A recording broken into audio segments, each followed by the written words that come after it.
Hey, good morning, everyone. Welcome to our online worship experience here at Faith Free Will Baptist Church in Chandler. We're so glad that you could join us this morning. We really are. We're trying to do the best we can at reaching out to people during this trying time.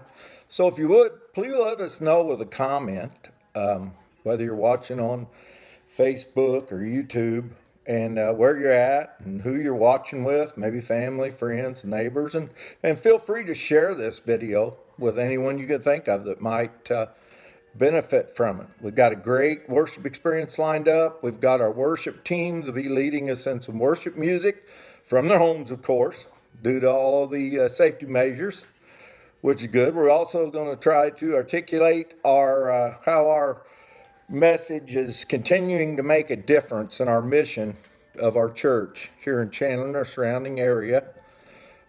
So, like I said, if you have a specific prayer request or a question about our church or anything like that, feel free to send a question in a comment and we will get you an answer. So once again, thanks for being here and may God bless and enjoy the service. Oh, the beauty of the King. You make righteous those who sing. You have written and redeemed my story. Let my eyes see your kingdom shine all around. Let my heart overflow with passion for your name. Let my life be a song revealing who you are. For you are salt and light.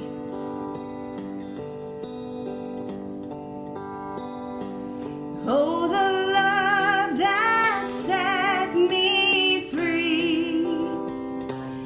You bring hope to those in need.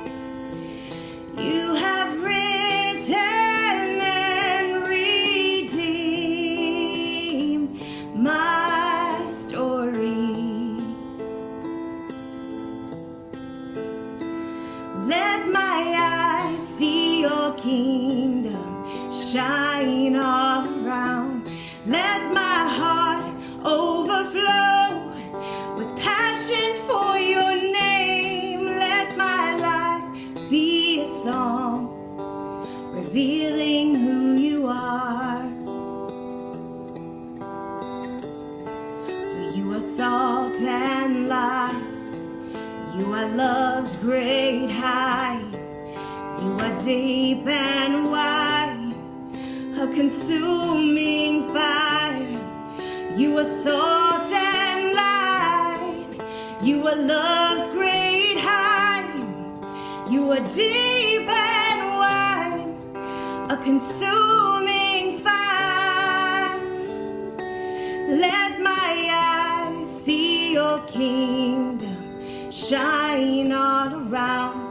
Let my heart overflow with passion for your name. Let my life be a song revealing who you are. For you are salt and light. You are salt and light. But you are salt and light. But you are salt and light.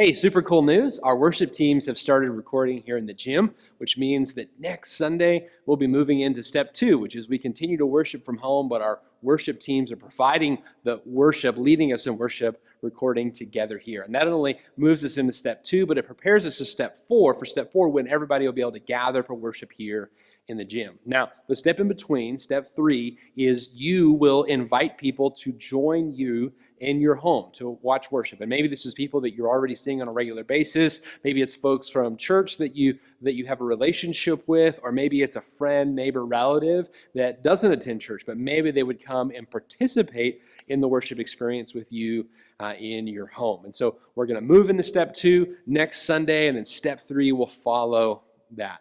Of course, while we can't meet in person, our mission has continued to move forward. We've continued to pour out the message of the gospel and try to deliver hope to all of those around us. And you're making that possible by continuing to support us so incredibly faithfully. Like, I have been blown away at your faithfulness. So thank you to all of you who are continuing to give online at faithinchandler.com/give, using the Venmo app and giving to Faith FWB Church. Those of you that are texting in to give, and then of course those of you that are mailing in offerings and tithes to our address here at the church, 303 North 5th Street in Chandler, Indiana. Of course, as the mission moves forward, we want to be very clear on what that mission is. And it's changed lives. It's people's lives being transformed by the message of the gospel. And so Pastor Eric was able to interview Chris this week about how God has transformed his life through the gospel and what our church has been able to see God do in Chris. Hi, I'm Chris Duncan. What's up, Chris? So Chris is going to share his story with us. So Chris, I just want to start out with whenever you were a kid, what was the general feeling of your household, their attitude towards Jesus whenever you were a kid? I mean, I grew up with my grandparents for the most part, and I went to a Catholic school for the first few years of elementary, and I grew up in the Catholic denomination and got confirmed and went through all of that. So when do you think that things started to slip away as far as your keeping your eyes on Jesus? With how I was brought up, the foundation was laid down of Christianity, but it was kind of something that I felt like I didn't really understand, and I was just kind of jumping through the hoops. But once I became old enough to make my own decisions, I guess, I didn't follow Christianity. I started asking questions, and I basically became agnostic for the most part. I still believed in some kind of higher power or something, but I didn't have any direction with any of that. So once I was old enough and went to college, I started looking around at different religions and types of belief, I guess. Mm-hmm. So do you think up to that point in your life, you knew Jesus, or did you just know about the faith? Yeah, I don't consider really knowing Jesus. I mean, I guess I knew him as a character or an important historical figure or some kind of teacher, I guess. I recognized that, but I didn't actually have any real relationship with him until many years later. I mean, I was a full adult whenever I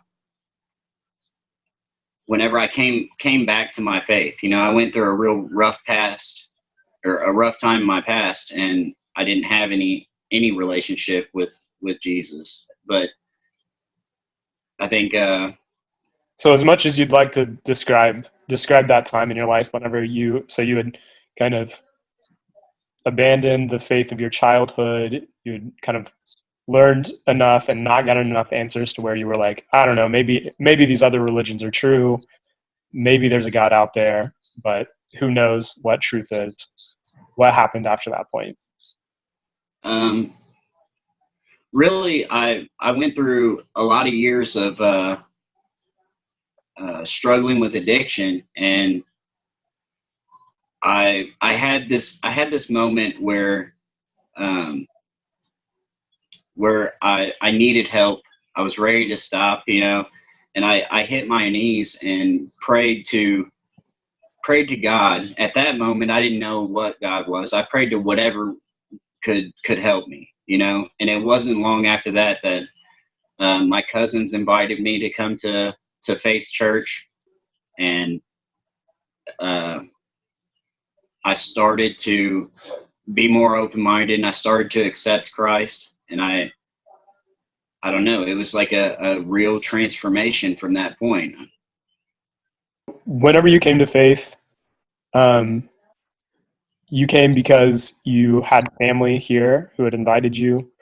Um, how did you feel about faith whenever you first got here? From the beginning, I felt like welcome. I felt welcome there, and even though I had no self-esteem, and I felt like I looked terrible from just coming out of a addiction, like, but I think I really did feel welcome, and I felt like the message was really trying to reach me, and that's when I joined a discipleship group, and sitting down and studying with those group of guys. There, with the discipleship thing, there's a lot of honesty and some confession, and a lot of learning that happened, and it really helped me, like, through that. Yeah, so what was that like to jump into discipleship after all that time away from Jesus and from the church? I mean, I feel kind of bad for the group that I was in. I had a lot of questions, and I know that we have an attitude that no question is stupid, but I had a lot of questions, and I'm fortunate that the group bared with me through a lot of that, and just it was more about a group of guys getting down and studying and forming a relationship with each other, and the trust and the honesty and somebody to talk to was just as important as the actual study, and that was a huge help for me, and it strengthened and really brought me even closer to Christ by doing that. Absolutely. That's awesome. So did you feel like your coming to know who Jesus really was more of a process, or do you remember like a distinct moment whenever things changed for you? Well, it was definitely a process for me, but I think it's a little of both. Like, it was a process, learning and growing and building that relationship, but I think whenever I had that moment where I surrendered and accepted Christ into my heart, it really did make a big change within me, But later on, growing that relationship with Christ, it was a process, and it took some time and understanding. But I can't even imagine the life I'm living today without that relationship with Christ. There's a land that is fairer than day, and by faith we can see it afar, for the Father waits over the way to prepare us a dwelling place there, in the sweet by and by we shall meet on that beautiful shore, in the sweet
Hey, so one of the values of Faith Church is that we are not merely in Chandler, but we are for Chandler. And I know that some of you are watching from all over the country, some of you are watching from Evansville, Newburgh, Chandler, Boonville, that are local. We feel like God has placed us right here in this community with the connections that we have for a purpose, for a reason. And so we're not just in Chandler, we're for Chandler. And part of that is the fact that some of the people that we have ministered to here in Chandler have connected with you, those that are not in Chandler. And so God is using that value, that passion that we have to minister in Chandler to make an impact outside of Chandler. And we're so thankful for that.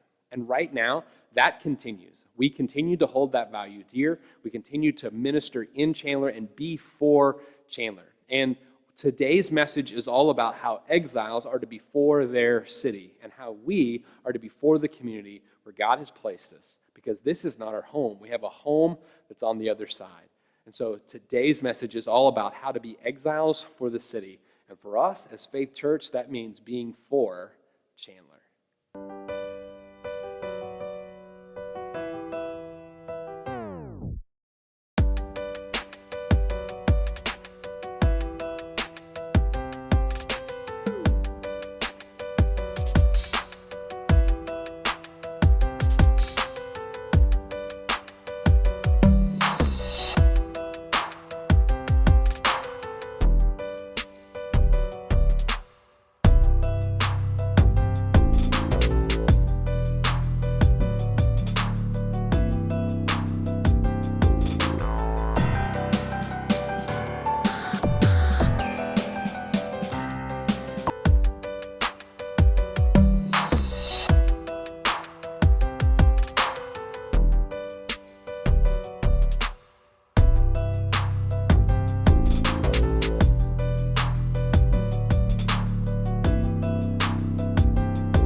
You know, I got to be honest, when I first moved to Chandler, a couple years into our time here in Chandler, I went through a little bit of a period where I didn't really love Chandler. Like, I loved people, and I wanted to reach people with the gospel, but I'd had this idea in my head of when I moved to Chandler, it was going to be like this small town feel, you know. I'd grown up in Nashville and Virginia Beach, Virginia, and so I expected there to be like the Andy Griffith Show, Mayberry type feel. And then when I got here to Chandler, Chandler is not Mayberry. For those of you who don't live in Chandler, it's not Mayberry. And Chandler's got some great attributes, but there are some times that Chandler can be hard to love, right? I mean, probably every one of us in our lives, we have someone that we love, but they frustrate us a little bit. Perhaps you have a relationship with a child like that. You love them, but boy, they kind of test your patience sometimes. And that was a little bit of my experience with Chandler. And so I'd grown a little bit of this angst, a little bit of this angst in my heart about our town. And it was about this time that I read a book entitled "For the City." It was written by Darren Patrick and Matt Carter, and it really convicted me. It really challenged my heart. And I read that book, and in the book, Matt Carter has a chapter where he writes about Jeremiah 29. And most people, they think of Jeremiah 29, they think of the verse of Scripture that says, "I know the plans I have for you, plans for good and not for evil." And so a lot of people quote that verse, God has good plans for us. But what they don't recognize is what comes right before that verse of Scripture. What happens right before Jeremiah gives this promise of the Lord that I have good plans for you. You see, Jeremiah was writing to people in exile.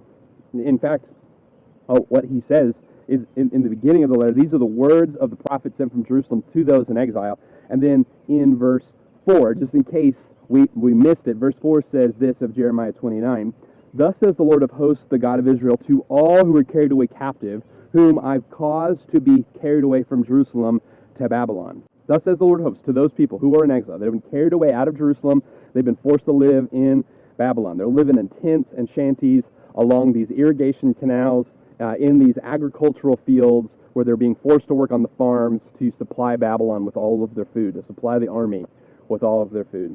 "Build houses and dwell in them. Plant gardens and eat their fruit. take wives and beget sons and daughters, and take wives for your sons, and give your daughters to husbands, so that they may bear sons and daughters, that you may be increased there, not diminished. And so what Jeremiah tells the people, he says, listen, I want you to go ahead and settle in. I want you to build houses. I want you to plant gardens. I want you to go ahead and settle in. I want you to take wives. I want you to give your sons and daughters as husbands and wives, so that they may bear children. And I don't want you to diminish as a people. Rather, I want you to grow. I want you to multiply. I want you to become flourishing. And most of that probably would not be super surprising for people who are like, okay, we're going to be here for a while. We need to kind of settle in and do life here.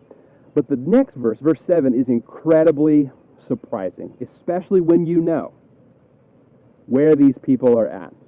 Because verse 7 says, and seek the peace of the city where I have caused you to be carried away captive, and pray to the Lord for it. For in its peace you will have peace. Jeremiah says to the people who have been carried away into captivity in Babylon, seek the peace of that city. And it literally means the shalom, that Jewish word for peace, shalom. Seek the shalom of that city. And the Jewish idea of shalom or peace is not just there's an absence of conflict, but rather it's not only an absence of conflict, but in that opening, that absence of conflict, there is growth and flourishing and goodness. And so what Jeremiah is telling them is that they should be people who are seeking to see the city where they're in flourish, to do good unto the people who are around them. And what Matt Carter said in his book, For the City, is he was talking about the place where he was at, and he had a little bit of a similar relationship to the place where he was, kind of like I was having this angst with our location in Chandler. And he had come across Jeremiah 29, and it had really spoke to his heart. And he pointed out what he had noticed is there are four kinds of churches. There's the church that is in a city. And a church that's in a city is like that church, they meet, and it just so happens that their address is in that city. It's their location, but that's all that it is. And a lot of times there are churches that are in a city, and a lot of people don't even come from that city, but maybe they come from a neighboring suburbs or whatever. But that city where the church is just happens to be where they found some land, or there was a place where someone gave them some land so they could build a church facility. So they're in a city. Then there are churches that are against their city. They're churches that they're almost antagonistic towards their city. They view themselves as the good guy. The city is the bad guys. And so they're constantly railing against the city. They're kind of picking fights with the city. They're constantly working against the city. The third type is the type that's with the city. And that's the church that they have so capitulated to the culture of their city or their town. They've so bent to the ways of the world that you can't even tell the difference between the city and the church. That they've compromised their truth, they've compromised their doctrine, they've compromised their belief, so that they can just kind of come alongside the city, and they're just with them, and you can't tell the difference between the two. Now, the people in exile are in Babylon, and it could have been that they had the mentality or the attitude, this is just where we're at, and this is where we have to be for this time period. We're just gonna deal with it. Or they could have been like, we're going to constantly look for ways to subvert the Babylonians, to work against them. We're going to look for opportunities to assassinate their leaders. We're going to bring sabotage. Or they could have said, listen, this is where we live now, and if this is where God wants us to be, it's where he wants us to be, so we're just going to blend into the life of the Babylonians and accept their gods as our gods, accept their truth as our truth, accept their culture as our culture. But what Jeremiah calls the exiles to do is something that's radically different from all of that. He calls them to be for the city they're in. Not to blend in with it, not to rail against it, not to view this just as a time where they happen to be there, but to be for it and to seek the peace, the flourishing of that city that they were in. And a lot of times people have this idea in their minds that to be for a city means that you have to be with it, but the Jews were to continue to maintain their identity as a people who were separate, a people who were God's chosen people. They were going to continue to be separate from the Babylonians, but they were going to be for the Babylonians while they were there. They were going to seek the peace and the flourishing of that city. And that must have been incredibly difficult.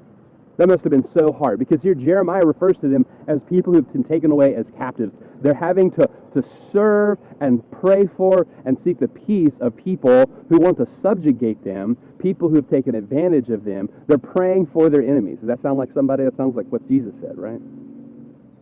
And there's a book written about this period of time, this exile, and the book refers to what they were called to do. What they were called to loyal subversion. They were to kind of find this fine line between rebellion and total allegiance, and be loyally subversive. They weren't going to go along with everything that the city did, but they were going to be for the city. The Bible Project has another great video on how we as exiles in this world and this life, we can be loyally subversive. We're going to check that out now.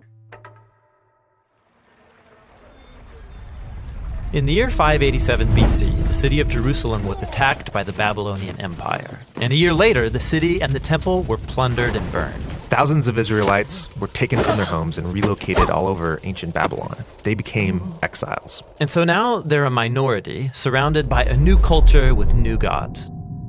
Now, some Israelites chose to resist Babylon by revolting or withdrawing. Others gave in, adopting the Babylonian way of life and accepting these new gods as their own. And you might think those are your only two options, but the prophet Jeremiah told them to do something totally different and surprising.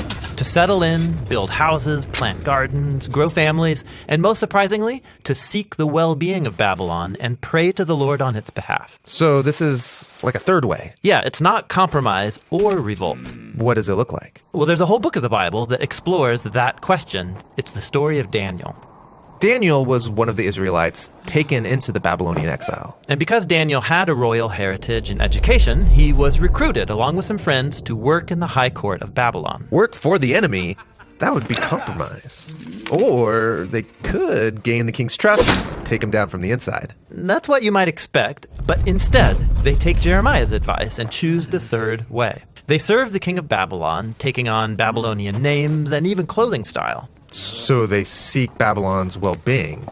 But in doing so, aren't they just giving up their heritage? It could seem that way, but actually they aren't. As you read on, the story focuses on moments where they draw the line, and they choose faithfulness to their God and resist the influence of Babylon. So, for example? Well, like when they're commanded to bow down to the idol of Babylon and give allegiance to the king as if he's a god. They won't go that far. Right. This is where you see their true loyalty. It requires them to critique Babylon's idolatry of power, its arrogance, its injustice, but they do it non-violently by laying down their lives. And so God vindicates Daniel and his friends for their faithfulness. So they would serve Babylon, seek its well-being, but their loyalty was always to God. Yeah, this is what Jeremiah was envisioning. The way of the exile is a combination of loyalty and also subversion. So they're still exiles, but don't Daniel and his friends long to go home? Yes. In fact, Daniel believed that God was going to send a ruler to bring down Babylon and create a true kingdom of peace. When did he think this ruler would come? Well, at first he thought within his lifetime, but then he had a dream where he found out that after Babylon would come another oppressive empire, then another, then another. And so, Babylon did fall, and Israel did get to go back home, but now they're ruled by Babylon's successors. And so they maintained the mindset of an exile, waiting for their true home to come to them.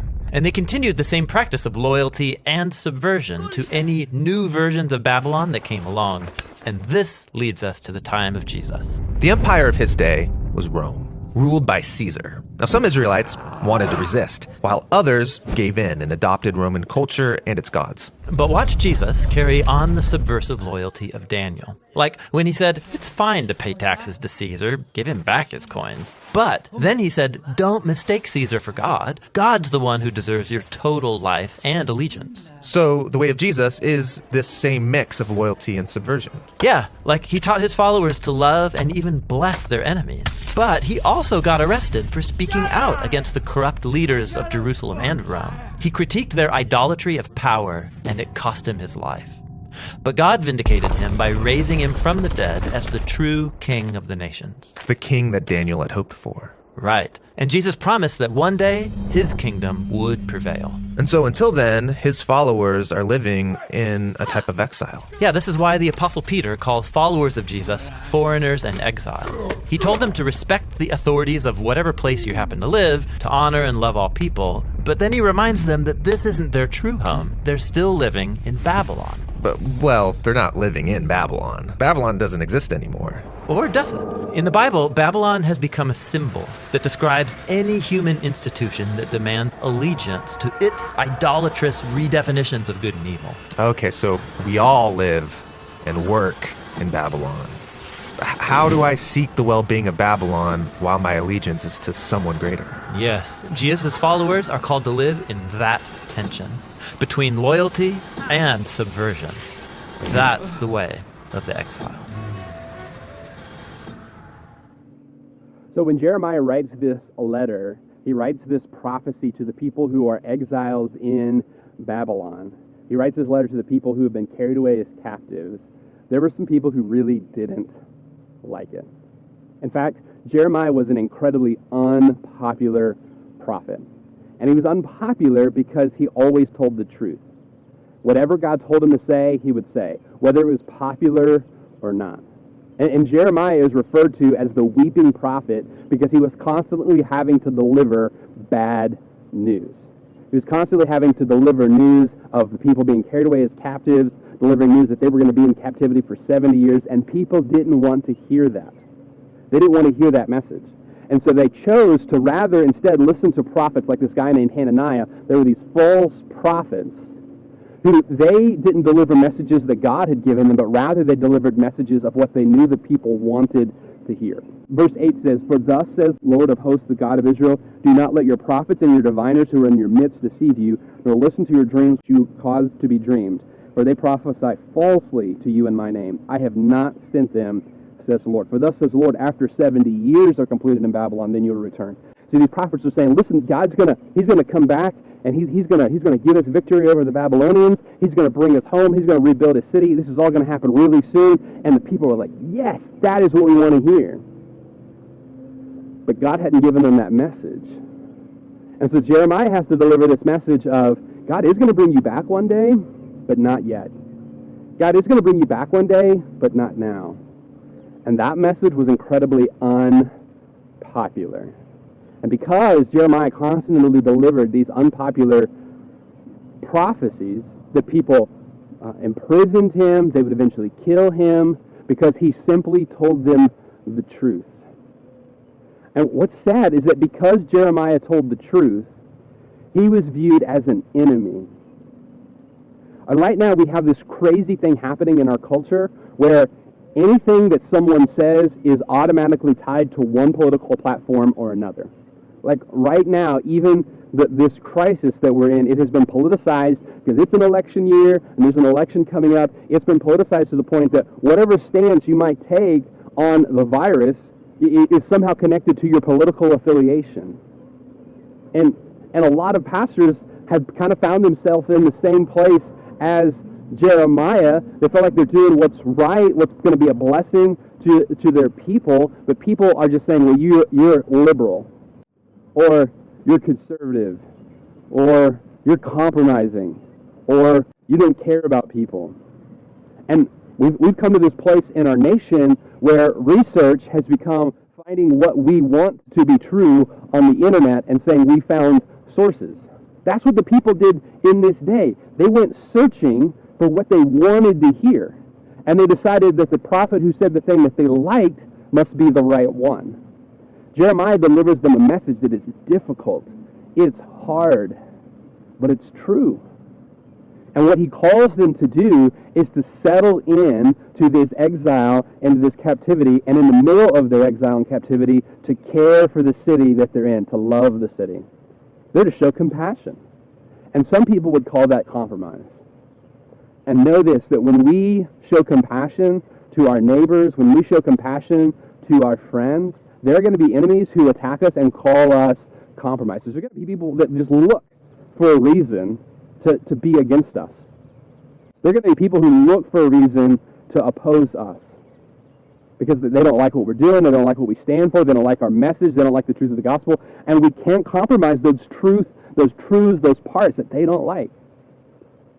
So like a really silly example of this is that years ago, I posted something online about we did this thing, and I said, we have done this because we love our city. And the guy commented, Chandler's not a city, it's a town. Okay. We love our town. We did this because we love our town. Like, I wasn't trying to emphasize the fact that Chandler is a city or a town or it's the size of it or anything like that. I was just trying to say, hey, we're doing this because we love our town. And people will look for a reason to be upset or look for a reason to oppose. They'll look for a reason to start a fight. And when the people didn't like what Jeremiah had to say, because he showed compassion, he showed love, but he also spoke the truth, the people didn't like it. And we are to be for our city, but we've got to recognize that when we are for our city, when we are for the people around us that maybe they disagree with us, maybe they don't believe the same thing, when we are for them and we care for them and we love them, but we also tell them the truth, there are going to be people who oppose that because they don't like the truth. They don't like the message that we're sharing. Right now, you and I, we have this opportunity to live out our faith in a very genuine way. We have the best opportunity of our lifetimes to show our community that we care for them by caring for their needs, meeting their needs in the middle of this crisis. And you know what's crazy about the exile? What the Bible tells us is the reason that they ended up in exile is because when they were going to worship, they were worshiping without a genuineness or an authenticity. Amos has several prophecies from this time where he talks about the fact that they were coming in to worship in the house of the Lord, and they were singing songs, singing psalms, they were offering sacrifices, but because at the same time that they were doing these things, they were taking advantage of the poor, they were subjugating these people. Because of this, God didn't want to hear their songs or to smell their burnt offerings. You ever been working out in your yard and you smell oh, somebody's grilling, somebody's barbecuing? Oh, it smells amazing. It's almost mouth-watering because you can smell somebody else grilling. You're like, man, I'm going to have to go over and see what the neighbors are up to. That when the people would offer a sacrifice in the temple, it was to give this sweet-smelling, the sweet, savory smell. And it was to rise up before the Lord and be this sweet-smelling sacrifice. But what God says in Amos is that because they would take advantage of the poor and rob from them and force them into labor and pay them wages that were not fair and demand high rent from them, because they would do that and then walk in and offer sacrifices. Their sacrifices didn't smell like a good barbecue. Their sacrifices smelled like dung. Their sacrifices smelled like garbage. It was awful. And the reason they find themselves in captivity and exile is because they had been worshiping God, but they hadn't been worshiping Him from their heart. They hadn't been worshiping with a genuine, generous spirit. They hadn't been serving those around them. And if we come together as a church when we're able to be in person again, and we worship the Lord, and we're raising our hands, and we're singing God's praises, but we're not willing to help out our friends and neighbors to be for our city, that worship is displeasing to God. In fact, in Amos, it says that it wears God out, that it's draining. You got a person in your life that you love them, but man, whenever you're around them, it's draining. God says that when we worship Him and we don't care for those around us, that it's draining to Him. There's another prophet that came up during this time of captivity. His name is Ezekiel. And when Ezekiel turned 30, he was in captivity. He was in exile. Now, Ezekiel would have been in a family of priests, and he would have been training to be a priest for his entire life. And then when he comes up on that moment, when it's time for him to become a priest, he has been carried off into captivity, and he starts his priestly service by an irrigation ditch in Babylon. Ezekiel would be kind of like the seniors who've been working all year to graduate, and then it comes time for graduation, and graduation happens in the middle of a quarantine. And so Ezekiel, his ministry is not going to look anything like what he expected it to look like. His ministry is not going to be anything like what he was hoping for. But Ezekiel recognizes that he's been called for such a time as this. and he begins to deliver these messages from the Lord to the people that they need to hear. And friend, I know that right now this is not what we were expecting. This is not how we thought that this year was going to go. But God has a purpose for us in this. There's a reason for us to be here in this town, in this moment, with these connections that we have, connected to the people that we are connected to. We have a calling in this moment to meet the needs of our neighbors, to share the truth with them, and to see God do a powerful thing in their hearts and lives. Whether or not it's popular, whether or not it's easy. Charles Spurgeon, perhaps one of the most famous preachers of all time, back in his day, he was so incredibly popular that after he would preach a sermon, that his sermon would be typed up and would be put in newspapers, periodicals, and even though he was in London preaching at the Metropolitan Tabernacle, his messages would be sent across the sea to America. And there was a circulation of his sermons in the hundreds of thousands in print, people buying his sermons or reading them in newspapers. I mean, it was like the original viral version of a sermon, because there was no TV, there was no radio, people could only read it, but his sermons were so popular that they were being distributed all over. But this was happening in America during slavery. And Charles Spurgeon started preaching against slavery.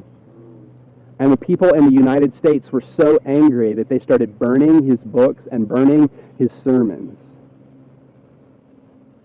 Now, Spurgeon had this incredible popularity, and it probably would have been tempting for him to say, well, I mean, I don't want to offend these people, and I want to continue to have the opportunity to share the message with them, and so I'm not going to talk on those things because I know that that's a sticky issue.